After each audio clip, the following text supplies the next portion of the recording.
Ditching a manager mid-season always suggests a club in freefall, so it's strange that the first major managerial casualty of 2020-21 isn't at Barcelona or Arsenal, but Borussia Dortmund, who at the time of writing are just 2 wins off top spot in Germany. Despite counting 2 20-year-olds, an 18-year-old and a 17-year-old among their 13 most used players so far this campaign, BVB have outstanding underlying numbers, with the second best expected goal difference in Germany and 6th best across Europe's top 5 leagues, behind only Leipzig among Bundesliga clubs.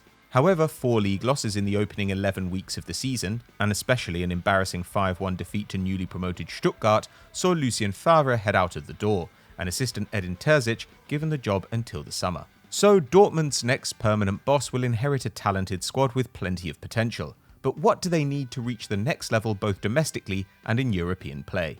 We crunched the numbers and ran the rule over the roster to find out. If there's one problem slot in this Dortmund squad, it's at right back. It was always going to be tough to replace Achraf Hakimi, who contributed 15 league goals and assists from that position in 2019-20. But Thomas Meunier has turned out an even worse signing than the skeptics suggested, and we were among those skeptics. In an odd move for Dortmund, the club handed Meunier a 4-year contract just 2 months before his 29th birthday, but frankly, they should move on as soon as possible. The Belgian has always been the opposite of reassuring in defence, and so far this season is making 2.7 tackles and interceptions per 90 minutes, the worst of his career. He's also seen a drop-off from around 1.4 chances created a game at PSG to just 0.9 in Germany, and he's not even good in the air at 6'3", winning just a third of his aerials. Meunier's form has been so poor that Felix Passlack, out on loan the last 3 years, and Matteo Mori have been drafted into the side, but a new senior option would be the best idea. We've previously suggested Arsenal's versatile Ainsley Maitland-Niles for the job, with the Englishman offering cover on the left and in midfield, but if he can't be prized out of London, BVB could consider Tariq Lamptey. The youngster is in his first full campaign with Brighton, but already looks primed for a bigger side, fitting effortlessly into Graham Potter's high possession system. Reasonably creative, Lamptey lays on 1.2 chances a game, 9th among Premier League fullbacks, and completes 2 dribbles per 90, 4th among wide defenders, and likely to improve further as he fills out physically, or if he moved to wing-back, as he could in Dortmund. Defensively, Lamptey is reasonable, but he's still learning his trade. 13 pressures a match is fine, good for 4th in the Dortmund squad, and with 3 tackles and interceptions per 90, he'd represent an upgrade on Meunier even if he didn't develop at all. He even wins the same percentage of headers as the veteran, remarkable given that he stands 10 inches shorter than the Belgian at 5'5". At 20 years old, Lamptey would be a sensible investment with plenty of upside, and add to Dortmund's growing English contingent. If they don't get him, someone else will.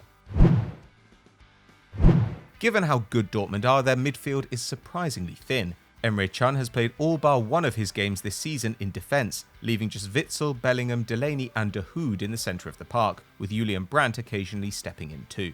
In 2019-20, Witsel was the only Dortmund midfielder to play over 2,000 minutes, and the next most used player in that zone, not counting Brandt, was Julian Weigl on 1,000 minutes, despite the young German leaving the Westfalenstadion for Benfica halfway through the season. And as good as Bellingham has been, relying on him to start every game at 17 years old seems like a disaster waiting to happen. The Englishman has already become central to Dortmund with more defensive actions and dribbles this season than Witsel, Delaney and De Hood, and while Can often steps out of the backline to help mop up, leading the squad in tackles and interceptions with 4.8 a game, depth should be one of Dortmund's priorities in the January window.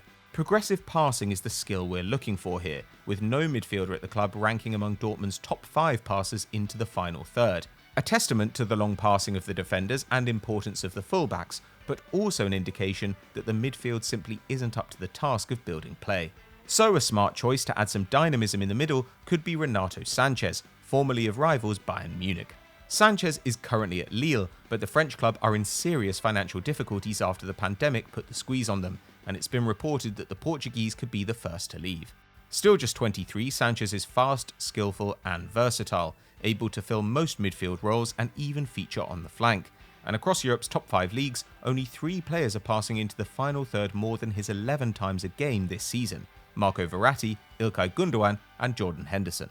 So Sanches should fit seamlessly into another possession side, and he can create a little too, with 1.2 key passes a game. Not a lot, but more than Delaney, Witsel and De Hood. He can also move defences around with his dribbling, completing 2 take-ons per 90 this year so far, but managing nearly 3 in 2019-20, suggesting that if a manager takes the handbrake off him, he could cause havoc with runs into the opposition box. Defensively, he's not spectacular, with around 2 tackles and interceptions a match, but that was at 3 last year and 4 earlier in his career, so it's not a lack of awareness preventing him from winning the ball back, but a change of role. And he does work extremely hard to close down opponents, with 25 pressures per 90 last term, among the best marks in Ligue 1. Sanches is good enough to step into the Dortmund squad and contribute right now, but his age and possibly discounted price also make him an intelligent investment for the future. The chance to add to their youthful ranks and showcase a player Bayern let go is one they shouldn't pass up. For all his success at Dortmund, Lucien Favre was never quite the right fit. The 63-year-old Swiss was brought in to steady the ship in 2018, after a turbulent 2 years which had seen the club endure a terrorist attack as well as cycle through Thomas Tuchel, Peter Bosz and Peter Stöger in the dugout, and lose talent like Aubameyang, Dembele and Hummels. And while he was a safe pair of hands, Favre's history made him an odd choice.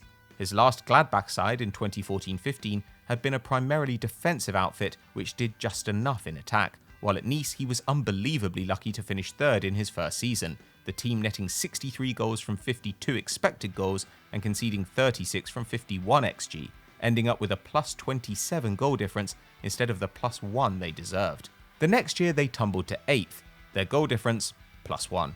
So Dortmund should go back to their old plan of finding young dynamic coaches who want to play aggressive pressing football while developing talent, and there's nowhere better to look than in graduates of the Red Bull finishing school. Roger Schmidt is at PSV, Ralf Hasenhüttl is impressing at Southampton, and Jesse Marsch has turned RB Salzburg into dangerous dark horses in Europe. But while the American may one day ascend to the Westfalenstadion hot seat, the correct option right now is Marco Rose. Rose took over a Gladbach that had just finished 5th in 2019, and while they only gained 1 place in his debut season, the team was clearly much improved. They took 10 points more than in the previous campaign and went from a 0.05 expected goal difference per match to 0.7, rising from the 7th best attack and 6th best defence in Germany to the 3rd best attack and 5th best defence, despite spending just £6 million net. The team also developed a clear identity with a speedy, versatile attack of Alassane Plea, Marcus Thuram and Breel Mbolo, and a high press. The year before Rose's arrival, Gladbach only attempted a tackle or foul every 15 passes the opposition made, ranking 16th of 18 Bundesliga sides for aggression. In 2019-20, they rose to 8th in the league, attempting a defensive action every 11 opposition passes. Now they do so every 10 passes, a clear progression illustrating how Rose has set a new blueprint for the team. With Sancho, Reyna, Haaland, Royce and Hazard, Rose would have access to elite attacking talent for the first time, and the speed necessary to implement his game plan.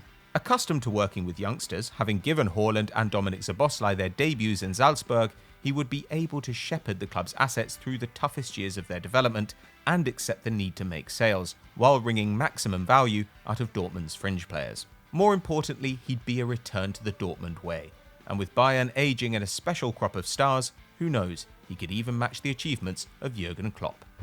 So that was our take on how Dortmund could be improved, but if you have different ideas, let us know about them in the comments below. If you enjoyed this video, drop us a like and subscribe to the channel. Hit the notification bell to never miss a video. We'll see you next time.